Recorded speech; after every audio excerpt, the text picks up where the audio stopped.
absolutely annihilate.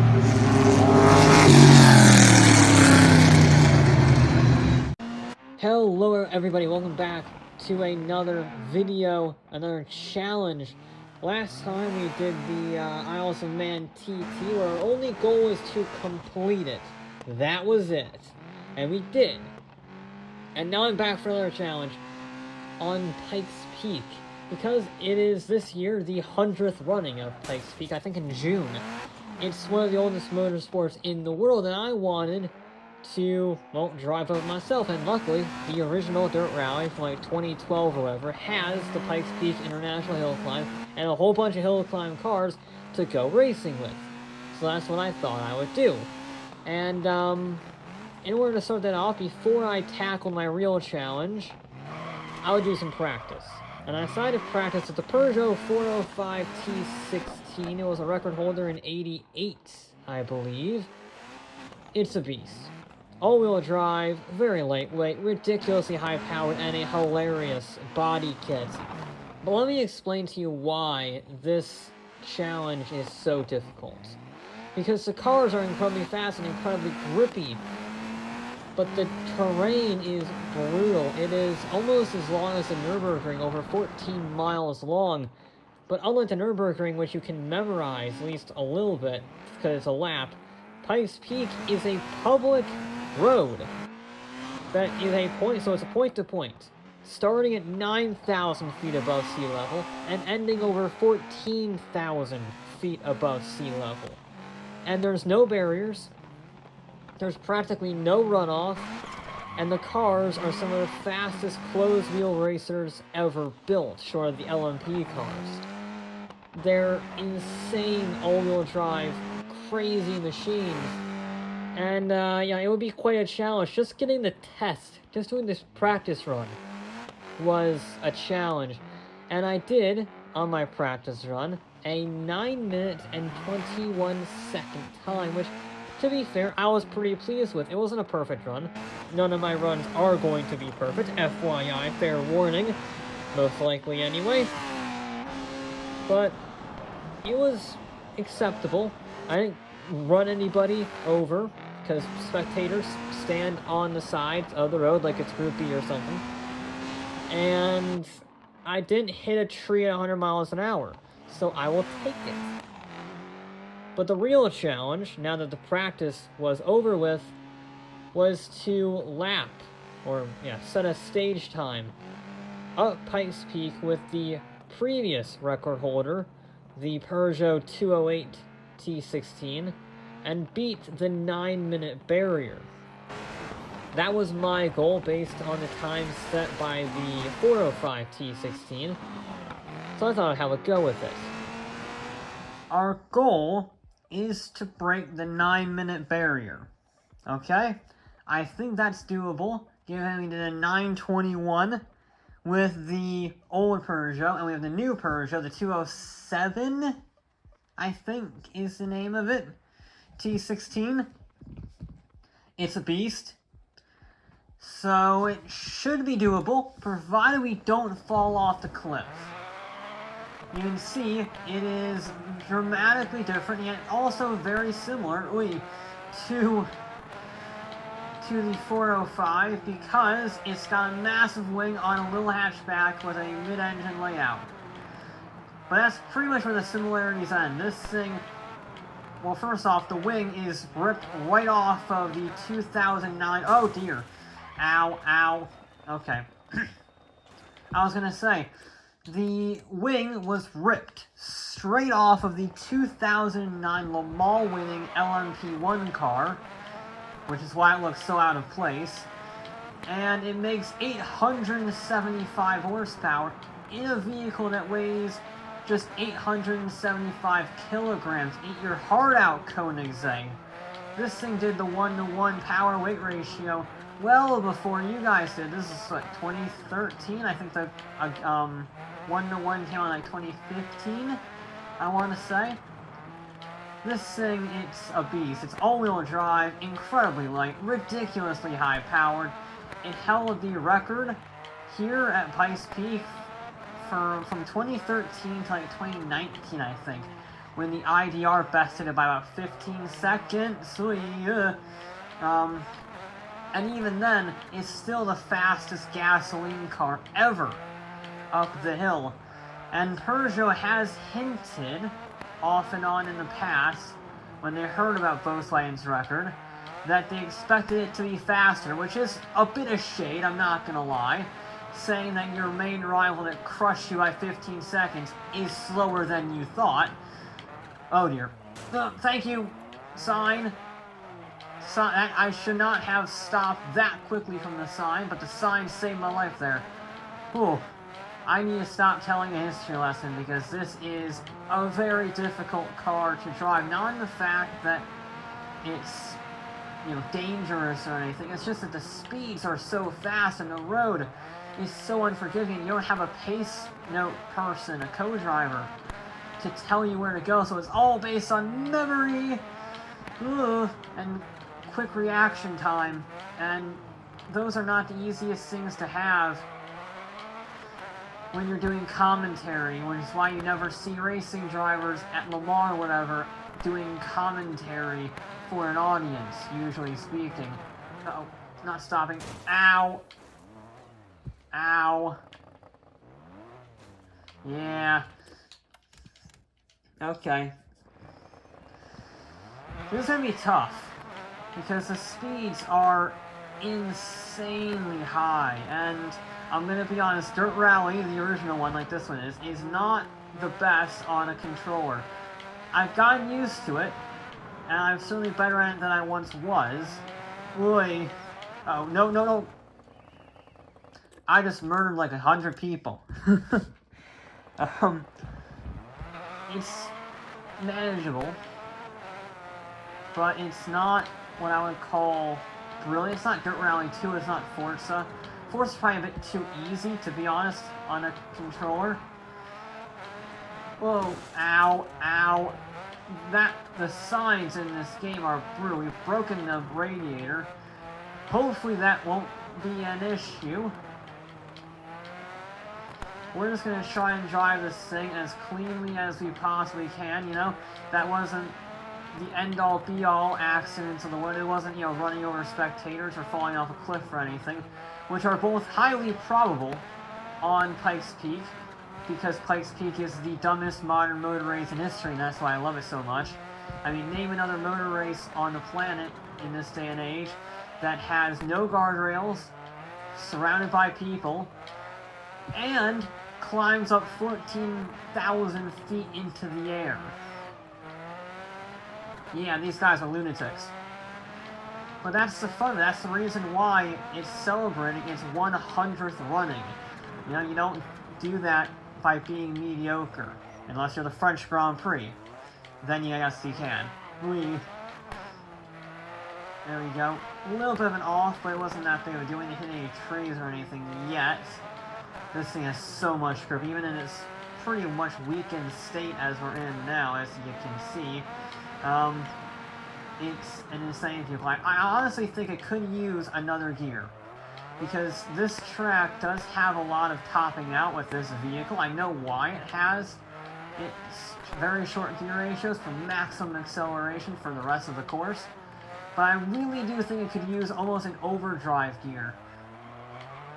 So you have the normal 6-speed, then you just add another one on the end. I guess that would... They must have done the math, saying it wasn't worth the added weight. I don't know.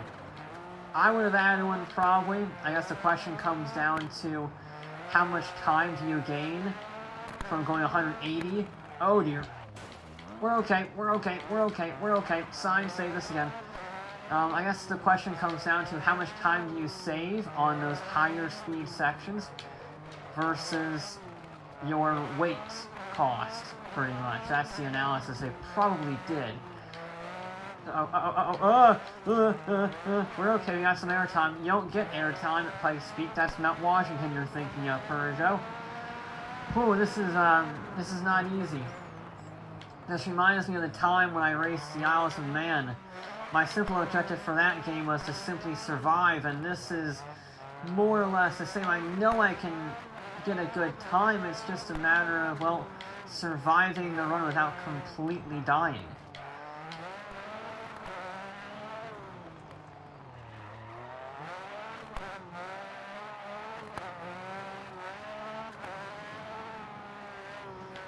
That was a good session. I had my concentration face on there. Handbrake. Thank you.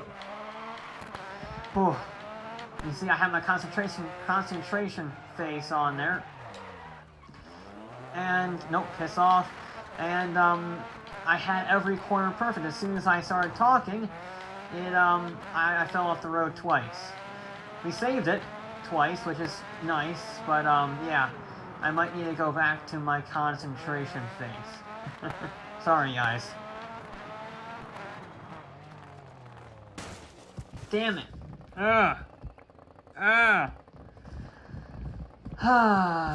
Okay. Now it's going well. It's at the 50% mark. Now we had a few minor offs. Okay. That's frustrating. Now, if you're wondering why I don't have a timer, it's actually a psychological thing. I've noticed I'm genuinely faster without a timer than with one. The only timer I have is the tracker for the distance, and even then it doesn't tell me how fast I'm really going. It gives you the split sectors, whether you're green or in the red, but that's as far as it ever goes. I feel like I just get too much pressure added on when you have the timer. You know, sort of like that race against time thing you immediately start thinking. It just distracts you, and you really don't want that when you're on this road at this car. I mean, I don't think they've ever done another lap time with this vehicle. I think it was only designed for Pikes Peak, and that's where they only raced it. But I think they did they do a good one? I don't remember. But it is one of the fastest road cars ever made. It's almost certainly the fastest hatchback ever made, because it's not really a hatchback anymore, but it looks like one, kind of. It's like the Formula 1 car of hatchbacks. So it is an insanely fast vehicle, and this road is rated at 35 miles an hour, which, by the way, no, we're okay. We didn't hit anybody, we didn't kill anyone, so it didn't penalize us, which is nice. I appreciate the game not giving us a 4-second penalty for murdering somebody. But, okay. Let's focus.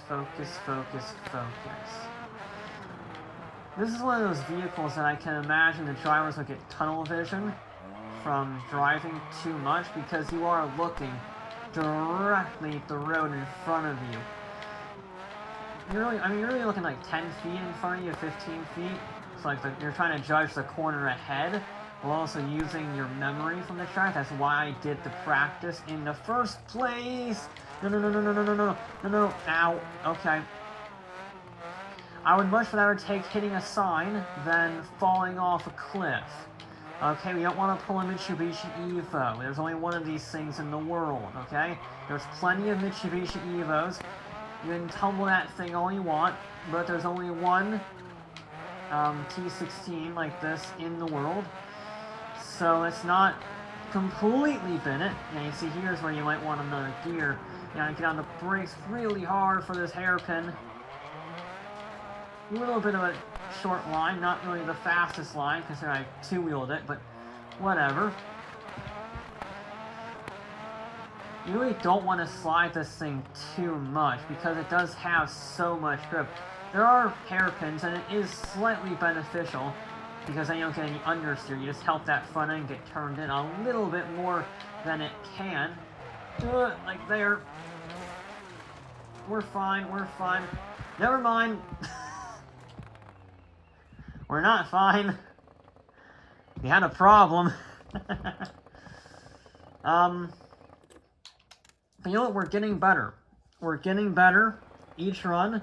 We're having less mistakes, so we just need to go farther up the road than last time, you know. Just get used to the vehicle, get used to the speeds. He says as he flies off. Ow! I lost my wing. Now it's just a normal 208. God damn it. Yeah, you're counting me down, you're counting me down. But look, it's run 1, okay? It's run 1.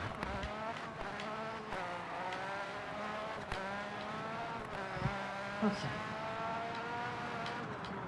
You know, typical. As soon as I say, just keep going a little bit further each time we'll get to the end, I crash on the second corner. Nice work. Nice work. That's Curse of the Commentator, if I have ever heard one. There we go. I love that first section. I absolutely adore it. It's so high speed. It's not quite flat out. Maybe if you're a better driver than me that uses like a steering wheel and is fully in tune with this vehicle's grip level and tuned it and whatnot, you might be able to take it without braking. I don't think you can take it flat even in a vehicle with this much downforce. But yeah, a better driver can definitely take that section without braking, just lifting off the gas a little bit, feathering the throttle here and there. I am not that good, as evidenced by the fact I'm taking like 15 minutes to not even make it halfway. Whoa! Oh. Ow! That was a very big accident. A very tough car. Very tough car. Didn't even make a dent. Somehow blew out the radiator without making a dent, but you know.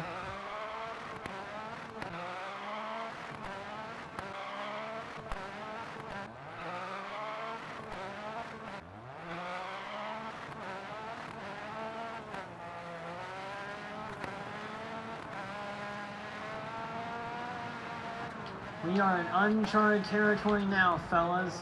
I had a fantastic run in the first third. Then I hit a sign.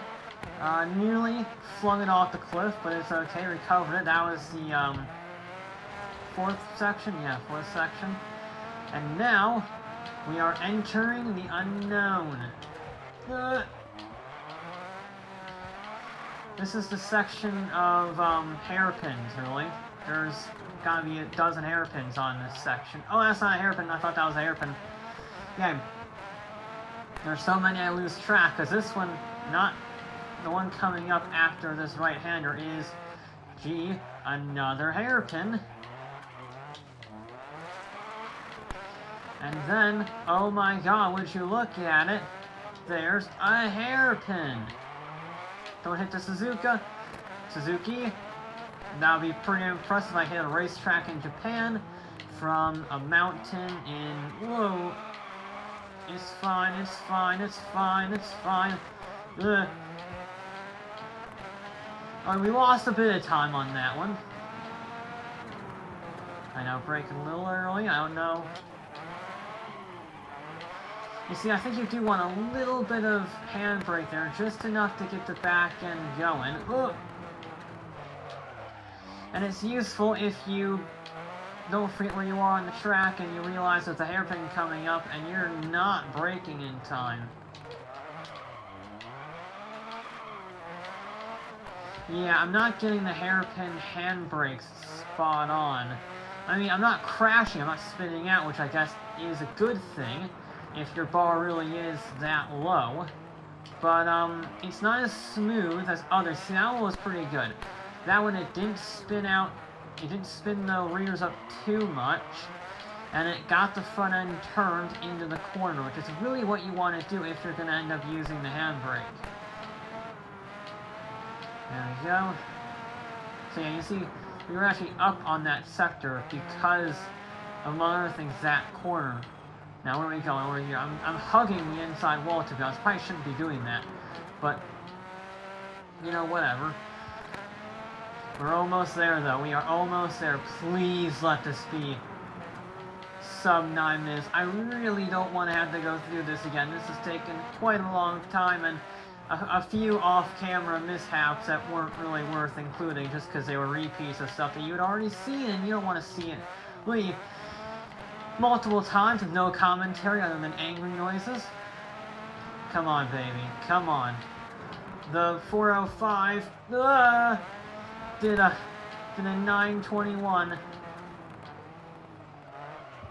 There we go. We didn't even need to use the handbrake on that one. The back end just slid out naturally.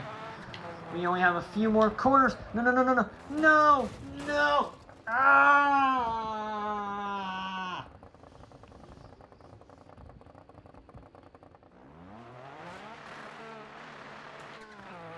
You know, get off the... I want to see what my time is, damn it. Just to see how much more I have to shave off. If you let's take out 10 seconds for the slight despair pause that I had.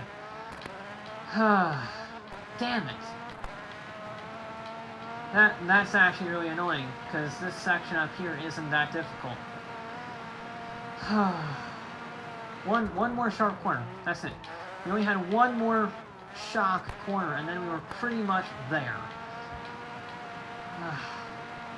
We have this corner coming up, but that's not really an issue.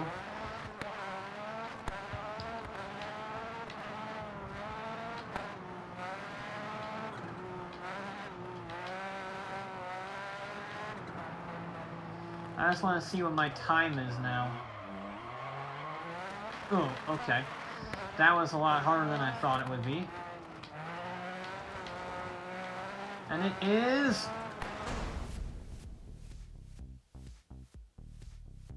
Oh!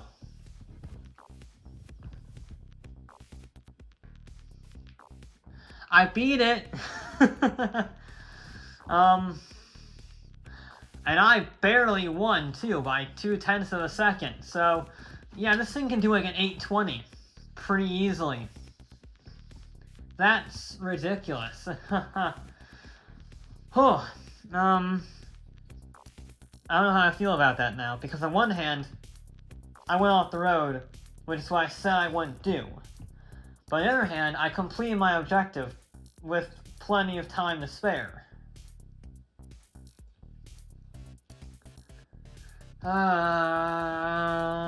Yeah, I'll redo it. Yeah. Alright, this is it. This is for all the glory. We have plenty of time. There is literally no need to go crazy fast. All we need to do is finish now. We know we have the speed. We know we have the pace. It's just a matter of getting to the top of that bloody mountain without falling off. That's all we have to do. It's such a simple challenge until you realize the course is 14.5 miles long. I mean, it's basically the Nürburgring, but you gain altitude at a rate of an airliner. And you have no memory of the track because it's a point-to-point.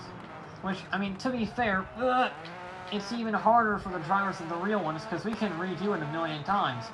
Those guys, they don't even get full practice. They get one little sector to practice on for qualifying to determine their running order. And that's it. That's all they get is one little, I think it's like 2 or 3 miles of qualifying space. Yeah, it's insane what they do. I have so much respect for them, and this challenge has only made me respect them even more because this is really hard. No. Ow. Yeah, it's gonna be one of those.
Alright, just 4 more to go, that's it. 4 more. We actually had a pretty clean run apart from the one time where I might have thrown it into reverse around a hairpin. And another time when I hit one of those white objects and spun. But I didn't hit anything, really, and anything serious. And I didn't kill anybody on the bystander side. So it's still, I would consider, a cleanish run. It's like right now a C-, probably. I think something fell off my car and that it was a shadow. Really don't know. Alright, this is this difficult bit coming up. We got tripped up on the penultimate leg. And then after that one tricky boulder corner, all we have left is a few left-handers, I think, and a straightaway, and we are all set. Hug the right now, coast in, chuck it in. Don't hug the left that much. Hugging it that much is bad. Now this is a very nasty one. Coming up. No, not that one. I'm paranoid about running wide, because that first section was fantastic. Is it? Where is it? It's this one? No. I'm paranoid. I think every corner is the corner that I screwed up on, even though I know it's the penultimate section that I screwed up on. Yeah. Just my own insanity from doing this for an hour, I think, is the wording I'm using to describe it. Right, here it is coming up. This one, because it's much sharper than you think it is, and you run right in those boulders. We didn't do it this time. Okay, now, just don't muck it up. It's fine, we lost a tire, I think. I would be surprised if we didn't lose a tire. We only got a single leg to go if it fails on me now. What, a little tire failure isn't gonna slow us down? It was just a little nick, right? Just a little nick. We didn't even lose that much speed in the grand scheme of things. We got one more quarter to go. It's a nasty little hairpin bugger. There's the summit with the helicopter, yeah.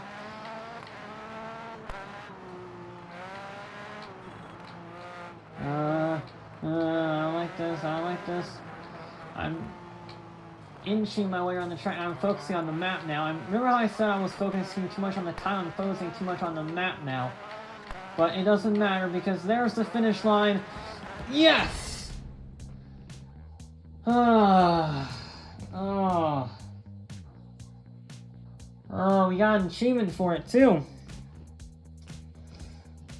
That was extremely difficult. I have so much respect for those guys now. But we did it. We had a few minor bumps here and there on the final run, but nothing too serious. We beat our target time limit by 33 seconds, 37 seconds actually. Yeah. That is incredibly difficult, but kind of very rewarding in the same way.